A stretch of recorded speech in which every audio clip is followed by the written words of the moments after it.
On the run, Picard and the skeleton crew of the U.S.S. Titan must break into Starfleet's top-secret facility to expose a plot that could destroy the Federation. Picard must turn to an old friend, the only one who can help. Hello, entertainment enthusiasts. This is Ray, and this is the Fandom Realm, and today I am reviewing Episode 6 of Season 3 of Picard. As always, spoilers abound, so be aware. If you're watching this on today, the 30th, just remember, this was last week's episode. Now let's take a look at episode 6. Here we go with the bounty.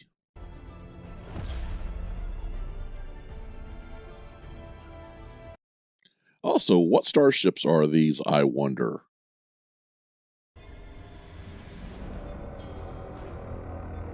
They're meeting around this probe. I wonder if one's the Intrepid.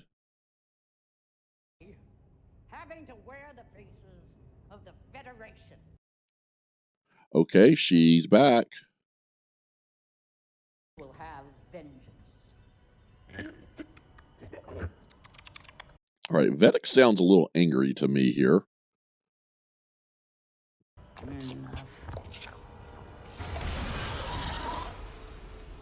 Okay, they're being pretty serious about killing people this season. They die. The names and locations of every known associate of Jean-Luc Picard.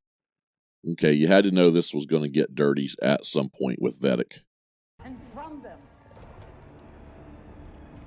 we will rise.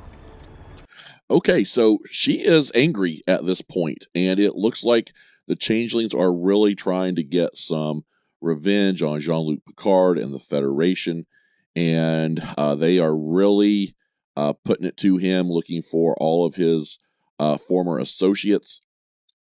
And with that, this was a intense little scene here about how the changelings had suffered and how they were going to get revenge on the Federation. Jack has been having visions, waking nightmares. Okay, I wasn't thinking about this at first. Once he confided in me, I did a micro-neuro scan, and this was the result. But then I started to remember after the last episode that the portions of the brain related to cognition, imagination, all affected. That Jean-Luc had something like this in his early years from an episode in The Next Generation. According to this, Jack has erotic syndrome. Yeah, I definitely remember that name. I don't remember what episode it was in. Inherited from me. I thought he was gifted. Well, any parent is going to want to think their kid's gifted, Beverly. Not plagued with an overclocked brain. Of course, she's going to feel really guilty now for keeping him away from Picard. It might be decades before this catches up with him. Oh, I'm being deadly serious. And so now he's going to talk to Jack about it.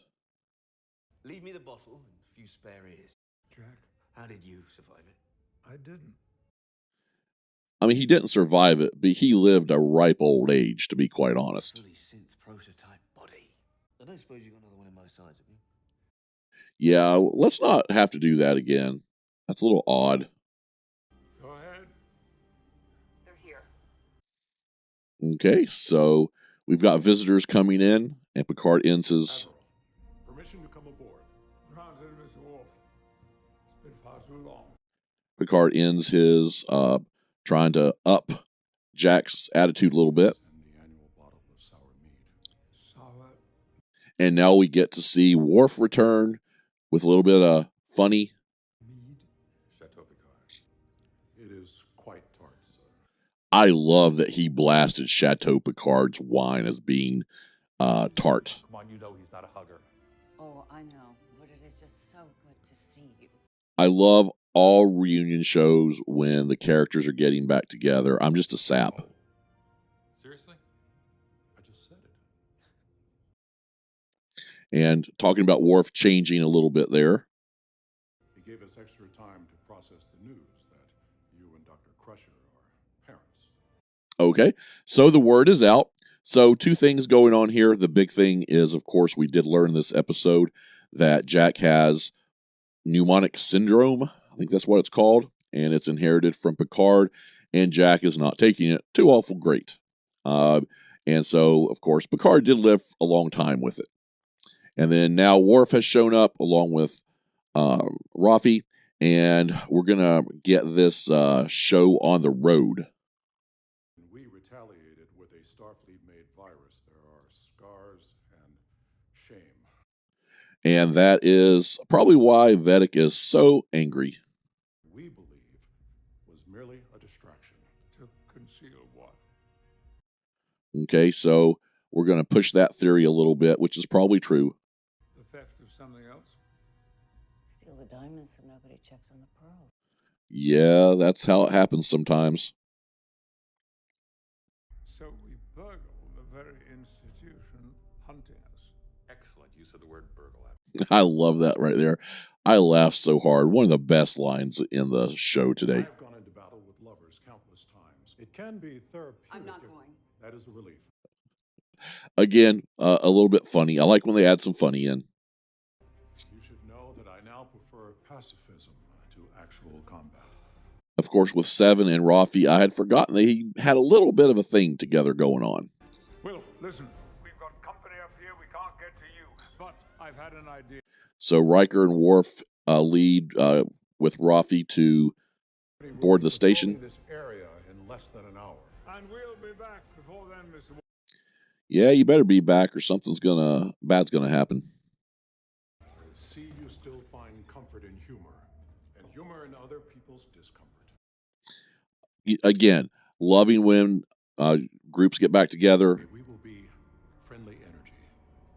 and they are learning each other again, and maybe some changes over a long time. I don't understand the world anymore. And Worf is changing, Riker's changing. Okay, so Professor Moriarty is back. Wonder why? Professor Moriarty. Riker definitely knows something's up with all this going on. Every legend resurging. This is their final resting place. Okay, now we're over to the Fleet Museum, and Geordie, we need your help.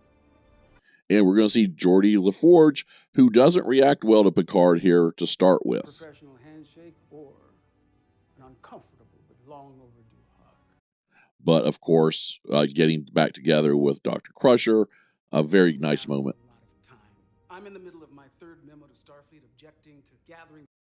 Okay, so at least someone else is objecting to this gathering of all the ships. Fleet in one location for Frontier Day. That young man. That is just asking for issues. And did I see something going on between those two? I've told you, we haven't just been running from Starfleet, but from changelings also. And you get the feeling here Geordi is not really wanting to do much. First of all, even if I was willing, I can't clone transponders.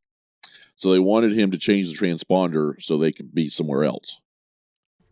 Every ship in this fleet is now fully integrated, which means they talk to each other. Okay, so here's the deal on this. Of course, did y'all catch that little look between Jack and Sydney? Not a good idea. But the big thing here, Geordi had a very bad reaction to Picard being there and coming to the museum. And we learn that Starfleet has linked all its ships. Have they not watched Battlestar Galactica when things like that happen? That's not a good idea. Can someone explain why a 19th century hollow villain is guarding a 25th century black... Okay, so back to Moriarty. They're going to start to figure some things out here, I hope. B flat. D flat. What solvable puzzles you all are. So he's giving them a puzzle, or the AI is giving them a puzzle.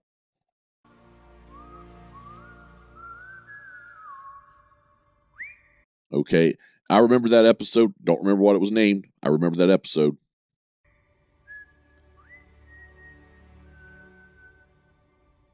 And Riker remembers what is going on as well. Thank goodness.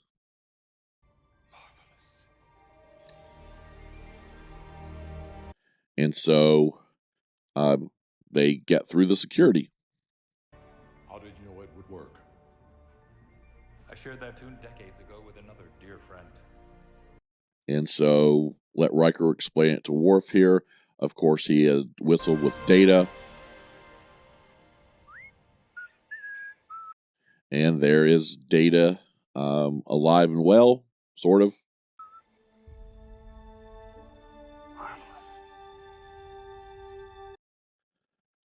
Looks a little different. Looks a little older.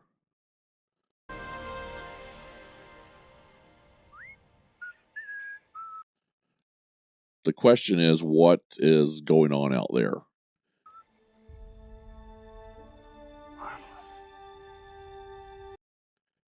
And I may have just doubled that scene in there. I want to help you, Jean-Luc. You, Will, Worf, Beverly. Okay, so now we're going to find out why he's not wanting to help. Worst case, a compromised Starfleet will come after my family. And, I mean, that's something to be expected. Okay, so in this little breakdown here, of course, to me, the big thing here was figuring out that Data was the AI, or at least some form of Data was the AI, and Riker was able to figure that out. And then also finding out that the reason Geordi is giving an attitude is because of his daughters, and he's afraid for his family if Starfleet comes after them, especially a compromised Starfleet. That would make me want to kick him out, but who knows? I'm telling y'all, there's something there with Sydney and Jack. I'm just trying it out. All right, I enjoy that scene as well. Let me see. That one is the Defiant. Okay, a lot of good nostalgia here. Going through these ships. I don't have them all here, Personal favorite. Kirk's Enterprise. but it's great finding out that his favorite ship is actually Captain Kirk's Enterprise. History for somebody who doesn't give a damn about Starfleet. Oh no, I've always loved a starship. And so, good thinking by 7 of 9, but little boys are going to love starships. The U.S.S. Voyager. And the Voyager, where she basically came to us. She was my home. Her crew were my family. You got to remember the family feeling is strong on these ships. Light years between us. Oh, you were definitely your father's son. It's great that someone can point that out besides Picard. He too has a knack for the poetic drive-by observation. Okay. Yes, he does, and he uses it a lot. Make a person feel seen. I think he thought she was hitting on him there a little bit. The HMS Bounty pulled from the bottom of San Francisco Bay. Right, the whole whale thing. Again, more. I love they bring this bounty in there. Because the cloaking device had reactivated. Okay, so we're getting somewhere on what's going to happen here. And I love this section with Jack. I mean, he's flirting with Sydney. There is no doubt about that. And then going through the starships and just bringing back the memories. Of course, there were more along with the Defiant in there as well. And then basically we get to the Bounty, which was the ship Kirk brought the Wells back in, what was it, number 4? Love that movie, by the way. Hybrid, synthetic with Android interface. So I guess they're experimenting now that all these regulations have dropped. Data copied everything he was onto B4. His memory. Yeah, you might not want to copy too many things on there, though. But since the ban on synths has been lifted, nothing's impossible.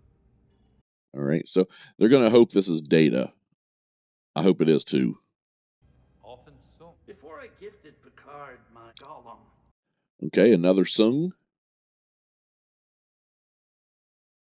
my intention was to live beyond my years, to become my own legacy.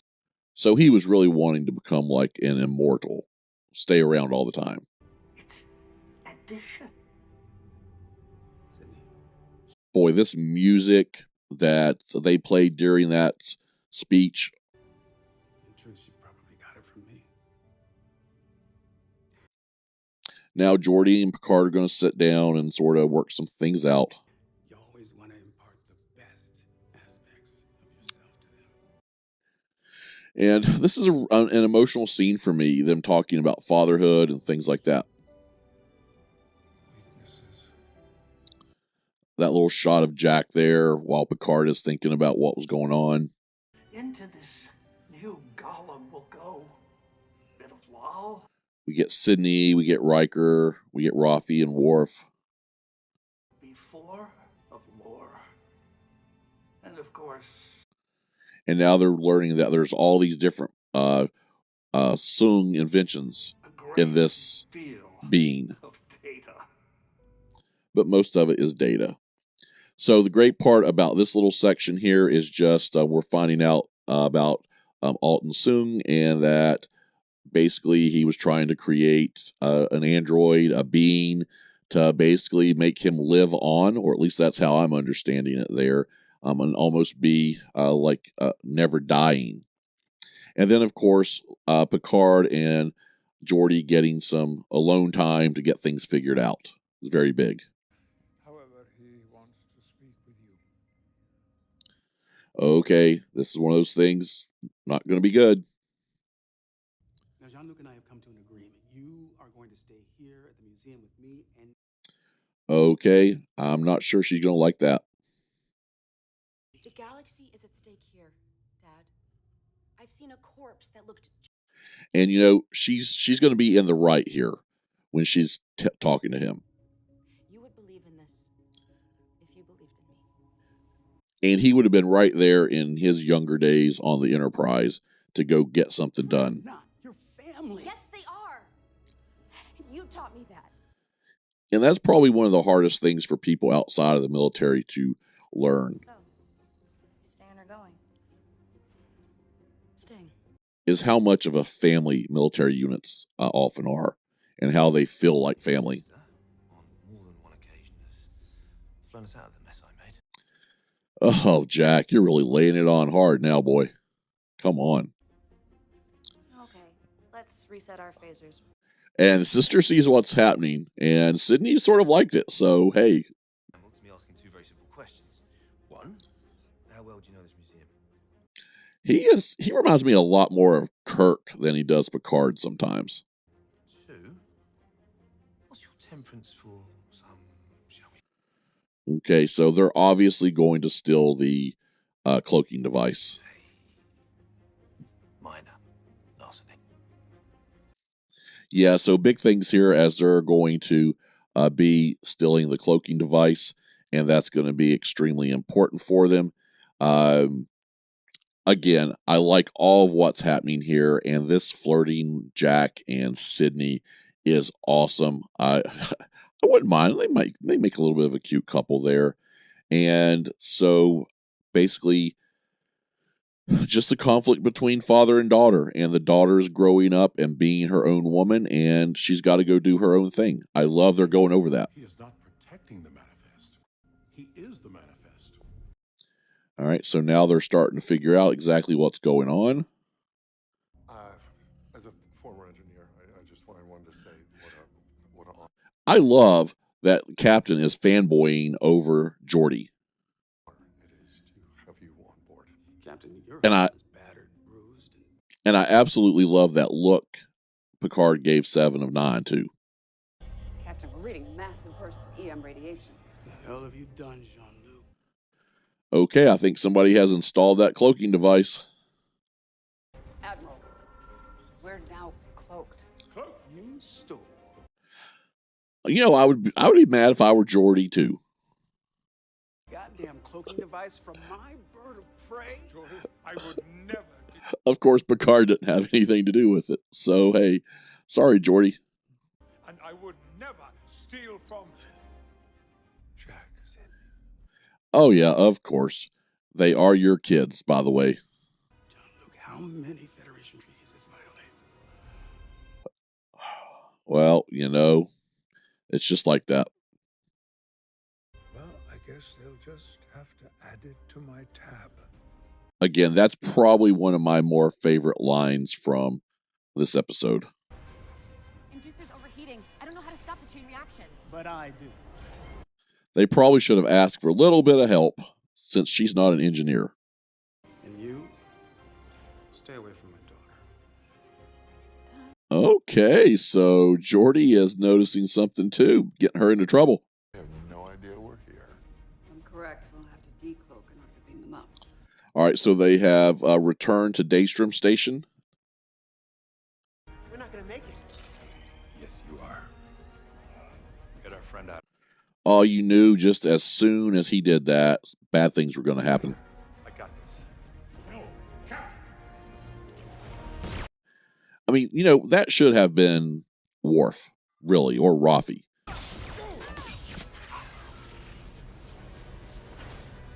And of course, they've got to catch Will there.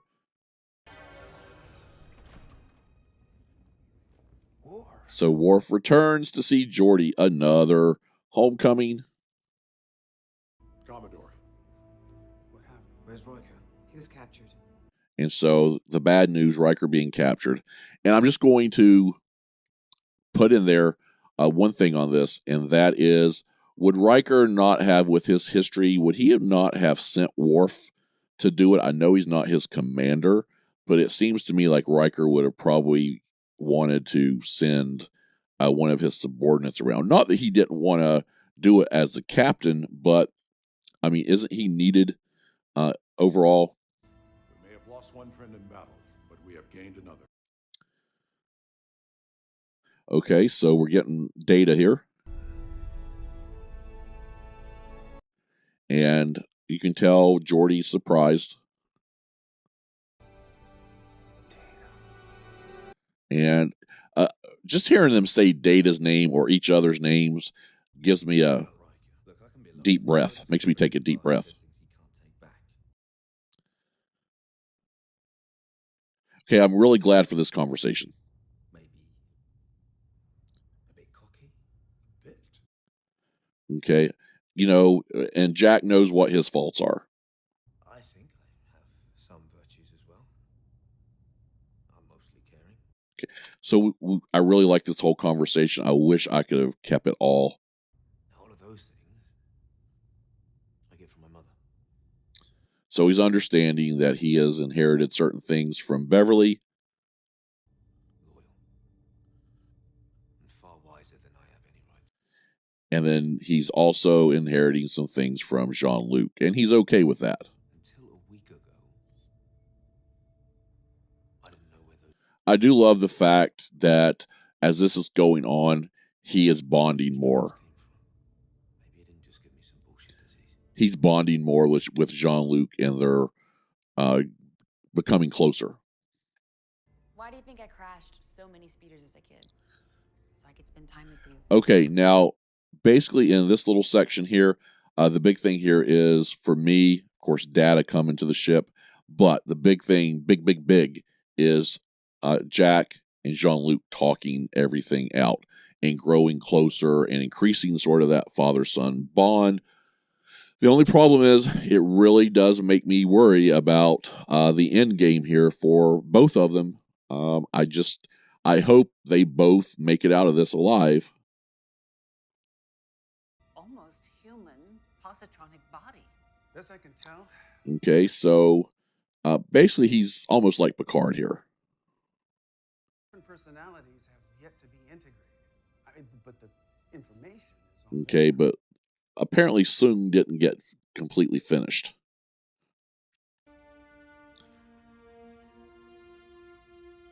So we wake him up, and that's another moment where you take a really deep breath.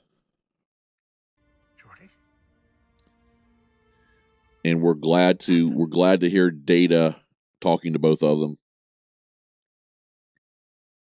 He's like you, Jean-Luc. I am Data. Okay, so he's synthetic, sort of like Picard here, but we've got a question. No, but I was Data. Human.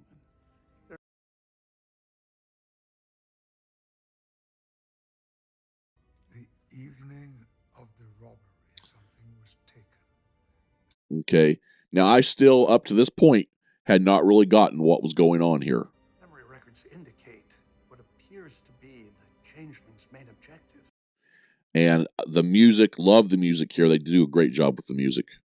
Data, can you tell us what was stolen? Jean-Luc Picard.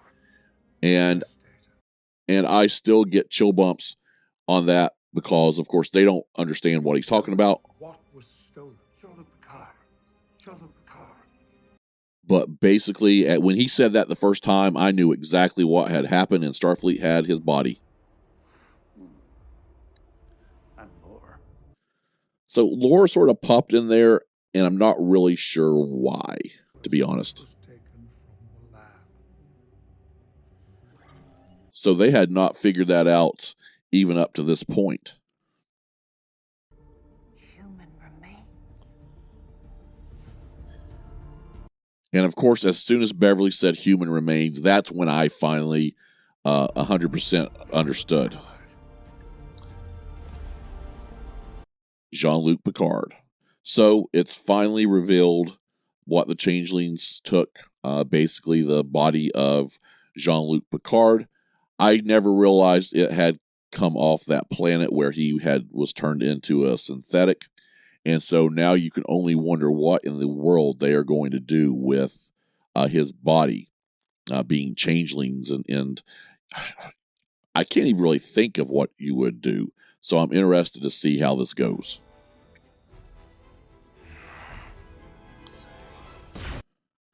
Okay, that was a little bit of a surprise there.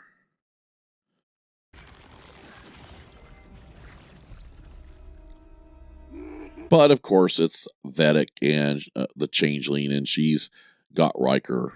You really think after 35 years of loyalty that I'm going to betray my friends for you?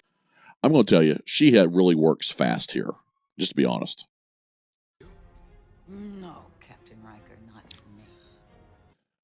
Now, of course, he's not going to give things up easy.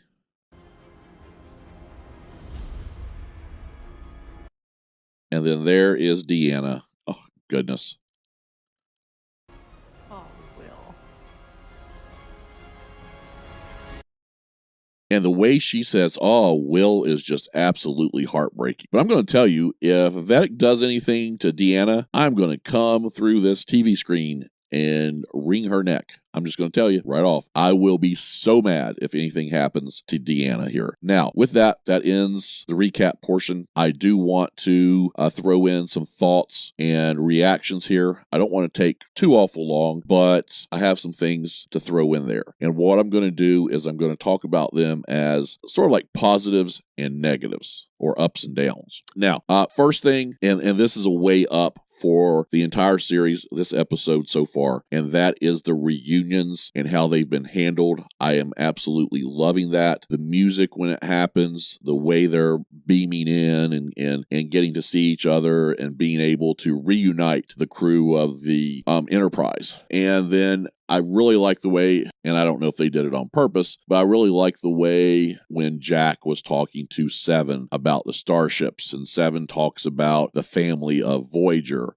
Sydney talks about the family of the Titan, and we see how much of a family this was on the Enterprise and how close they are. And it's something that's very realistic for a military type group like this. Now, second big up here, and I just love it. It's, are they trying to actually pair Sydney and Jack up? Wouldn't that be something? And they have very good chemistry, I think, and or at least so far.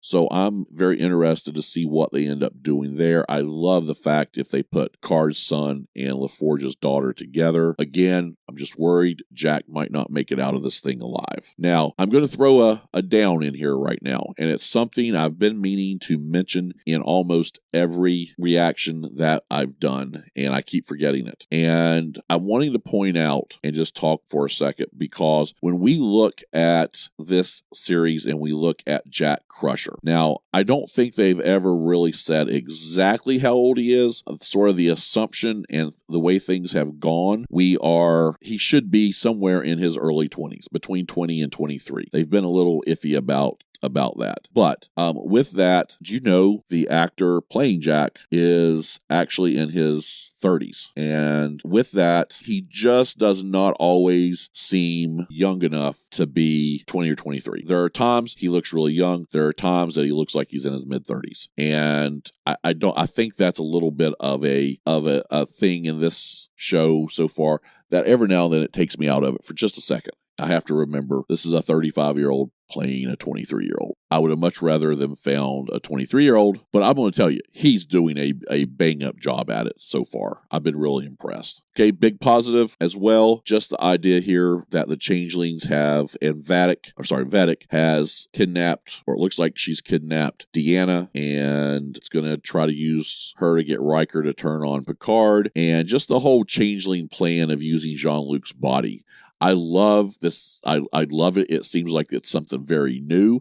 I'm excited to see what they're actually trying. And so with that, we've just got to see what happens. I always thought the changelings, the amount that I watched Deep Space Nine, I thought the changelings rivaled the Borg in their being a bad guy. I always tell people, and I put this on reviews all the time, your good guys can only be as good as your bad guys are bad. And when the changelings are doing what they're doing right now, that means you're going to have a great story. And I think, honestly, that's what Picard Season 1 and Season 2 sort of lacked for me. Although I enjoyed them, I thought they were decent entertainment, I didn't really, really enjoy them like I'm enjoying Picard. And I think that is because we never really got that really good bad guy. Okay? Now, another big up is I'm just excited to see Data back. Brent Spiner is one of my favorite actors from the time period, so I am extremely excited to see him back and see what they're going to do, especially if they're going to bring back the character of Lore. Lore was extremely good. He was sort of always the opposite of Data, and trying to combine all of these personalities into one body. Are we going to finally get to see Data be something resembling human? This storyline excites me about what's going to happen with that. Okay, and last up is I just want to talk about all of the nostalgia, especially the nostalgia in the scene with Jack and Seven with the ships, and going back through all the ships. It really makes you think. I was surprised they didn't really show anything of the Enterprise other than Kirk's Enterprise. So I'm wondering what's going on there. But I love nostalgia like that. They were able to go through, show Jack's excitement about starships, but not really Starfleet. Then we got the throwback to Voyager in 7 of 9. I know a lot of us are really wanting to see Admiral Janeway in this, and I think we might be getting to that point eventually. I feel good because her name has been mentioned, and lots of times when they mention names in shows like this, they show up at some point. Now, I do have one last little tiny negative, is how is time passing here, okay? It seems like they were gone more than an hour, okay, just to be honest. And they've got to go to warp, they've got to do all these things. I'm not sure in the whole concept of Season 3, it seems like time is just sort of not something they are worried about. And that's okay with me overall, but it's one of those things that it's just a little picky thing that I've noticed. They're supposed to be gone for an hour, but everything that happened while they were gone from Daystrom seemed like it took forever in the actual amount of time they were gone. And so I just hope they're a little bit careful with things like that. All right, everybody. I hope you've enjoyed this review and reaction. I am going to give this episode a grade of a A. I thought it was very good. All the episodes have basically been very good so far, and I really like the nostalgia here. Lots of good stuff going on, and I definitely recommend this episode. And it's probably an episode I'm going to go back and watch at least a few more times. Now, with that, I hope you enjoyed everything we've done today. Please subscribe to the channel, crush that like button, and comment below, and I'll see you next time on the Fandom Realm.